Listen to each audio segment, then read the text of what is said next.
Brought to you by Palvi Agrico. आता शेतीसाठी जे काही लागणार ते घरपोच मिळणार, तेही मोबाईलच्या एका क्लिकवर।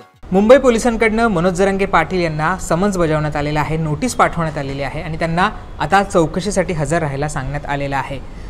सोमवारी 10 तारखेला सकाळी 11 वाजता तुम्ही पोलीस स्टेशनला या असं त्यांना सांगण्यात आलेलं आहे आणि या सगळ्या अनुषंगाने त्यांच्याकडे चौकशी करण्यात येणार आहे। आता नेमकी ही नोटीस का पाठवण्यात आलेली आहे आणि मनोज जरांगे पाटील यांना मुंबईत का बोलवलेलं आहे हे सगळं आपल्याला समजावून घ्यायचं आहे।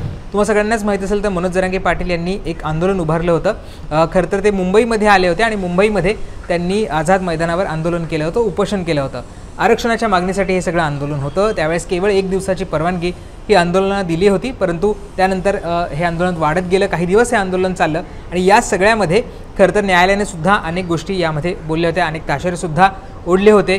एका संस्थेमार्फत न्यायालयामध्ये याचिका दाखल करण्यात आली होती आणि या ज्या पद्धतीनं दक्षिण मुंबई ही बंद झालेली आहे, त्याच्यामुळे जनजीवन विस्कळीत झालेलं आहे। या सगळ्या अनुषंगाने याचिकेमध्ये काही मुद्दे मांडण्यात आले होते।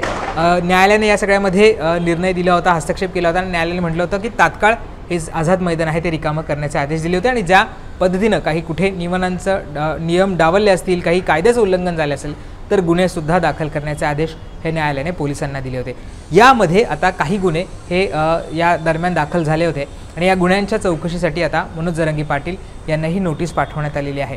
मनोज जरांगे पाटील आणि त्यांच्या काही सहकाऱ्यांना ही नोटीस पाठवण्यात आलेली आहे आणि सोमवारी 10 नोव्हेंबरला 11 ते 1च्या दरम्यान आझाद मैदान पोलीस स्टेशनमध्ये जे अधिकारी असतील त्यांच्यासमोर हजर राहायला सांगितलेलं आहे। आता या नोटीसमध्ये काय म्हटलेलं आहे तर नोटीसमध्ये म्हटलं आहे की 10 तारखेला सकाळी 11 ते दुपारी 1च्या दरम्यान मुंबईतल्या आझाद मैदान पोलीस स्टेशनमध्ये जे पोलीस अधिकारी असतील त्यांच्या समक्ष उपस्थित राहायला सांगितलेलं आहे। त्याचबरोबर मनोज जरांगे पाटील यांच्याबरोबरच पांडुरंग तारक, गंगाधर काळकुटे, चंद्रकांत भोसले, वीरेंद्र पवार आणि प्रशांत सावंत यांनासुद्धा चौकशीसाठी हा समन्स बजावण्यात आलेला आहे। या जी कॉपी पाठवण्यात आलेली आहे त्याच्यावर पोलीस निरीक्षक जे आझाद मैदान पोलीस स्टेशनचे पोलीस इन्स्पेक्टर आहेत ज्ञानेश आव्हाड यांचे हस्ताक्षर, त्यांची सही आपल्याला असल्याचे पाहायला मिळते। आता याच्यामध्ये काय म्हटलेलं आहे तर भारतीय न्याय संहिता 2023च्या कलम 53(3) अंतर्गत जे अधिकार प्राप्त झालेले त्याचा अधिकाराचा वापर करून ही जी नोटीस आहे ती पाठवण्यात आलेली आहे।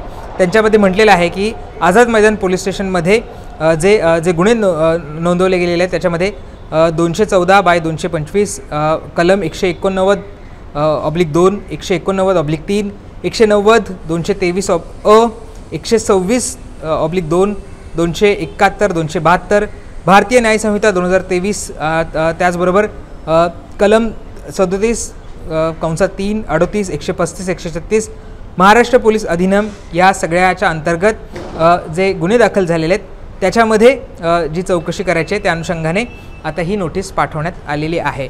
त्याच्यामध्ये त्यांनी म्हटलेलं आहे, जसं मी सुरुवातीला म्हटलं की 11 तारखेला सकाळी 11 वाजता 10 तारखेला माफ करा सकाळी 11 वाजता आझाद मैदान पोलीस स्टेशनमध्ये मनोज जरांगे पाटील आणि त्यांच्या सहकाऱ्यांना हजर राहावं लागणार आहे आणि हे जे गुन्हे दाखल झाले आहेत त्या अनुषंगाने पोलिसांकडून त्यांची चौकशी करण्यात येणार आहे। त्यामुळे ही नोटीस आता मनोज जरांगे पाटील यांना पाठवण्यात आलेली आहे। आता पोलिसांनी जे सांगितलं आहे त्याच्यानुसार जे आंदोलन झालं होतं, जे उपोषण मनोज जरांगे पाटील यांनी केलं होतं त्यावेळेस काही नियमांचं उल्लंघन झालं होतं। मुंबई हायकोर्टाने सुद्धा, मुंबई उच्च न्यायालयाने सुद्धा जे गाईडलाईन सांगितले होते त्याचं पालन झालं नाही आहे असं समोर आलं होतं आणि त्याच नंतर मनोज जरांगे पाटील आणि त्यांच्यासोबत जे सहकारी होते त्यांच्या विरोधात गुन्हा दाखल झाला होता आणि आता या सगळ्या गुन्ह्याच्या अनुषंगाने पोलीस चार्जशीटसुद्धा फाईल करणार आहे। म्हणजे गुन्हा दाखल झालेला त्याची चौकशी सुरू झालेली आहे आणि या अनुषंगाने आता पोलिसांकडून चार्जशीट फाईल करण्यात येणार आहे आणि त्यामध्ये जे ज्या FIR मध्ये ज्या आरोपींची नावं आहेत किंवा ज्याच्यामध्ये आरोपी करण्यात आलेले आहेत त्यांचं जे म्हणणं आहे, ज्यांचं जे स्टेटमेंट आहे ते पोलिसांना रेकॉर्ड करायचं आहे आणि म्हणून या सगळ्या अनुषंगाने मनोज जरांगे पाटील आणि त्यांच्या सहकाऱ्यांना ही नोटीस आता पाठवण्यात आलेली आहे। त्यामुळे आता ही नोटीस मिळवल्यानंतर मनोज जरांगे पाटील हे चौकशीला हजर राहतात का, मुंबईमध्ये येतात का आणि याच्यामध्ये काय समोर येतं हे सगळं पाहावं लागणार आहे। दुसरीकडे आपण बघितलं तर मनोज जरांगे पाटील आणि धनंजय मुंडे यांच्यामध्ये सुद्धा आता काहीसं आरोप प्रत्यारोप सुरू झालेला आपल्याला पाहायला मिळत आहेत। मनोज जरांगे पाटील यांनी त्यांच्या विरोधात कट रचल्याचा आरोप केलेला आहे तर त्याला धनंजय मुंडे यांनी उत्तरसुद्धा दिलेलं आहे आणि नॉर्डकोट टेस्टची दोघांनी सुद्धा तयारी दर्शवलेली आहे। एकीकडे हे सगळं सुरू असताना मनोज जरांगे पाटील यांची सुरक्षा वाढवलेली असताना दुसरीकडे आता त्यांना मुंबईतल्या चौकशीला हजर राहावं लागणार आहे आणि जे गुन्हे दाखल झालेले आहेत त्या सगळ्या संदर्भातली चौकशी ही मुंबई पोलीस त्यांच्याकडे करणार आहे। त्यामुळे मनोज जरांगे पाटील या नोटिसीला काय उत्तर देतात, ते खरंच हजर राहतात का आणि या सगळ्या चौकशीमधनं काय समोर येतं हे सगळं पाहणं महत्त्वाचं असणार आहे। तुम्हाला या नोटिसीबद्दल काय वाटतं आणि सध्याच्या चाललेल्या गोष्टींबद्दल काय वाटतं हे आम्हाला कमेंट करून सांगायला विसरू नका। मुंबई तकला सबस्क्राईब केलं असेल ते सुद्धा करा। धन्यवाद।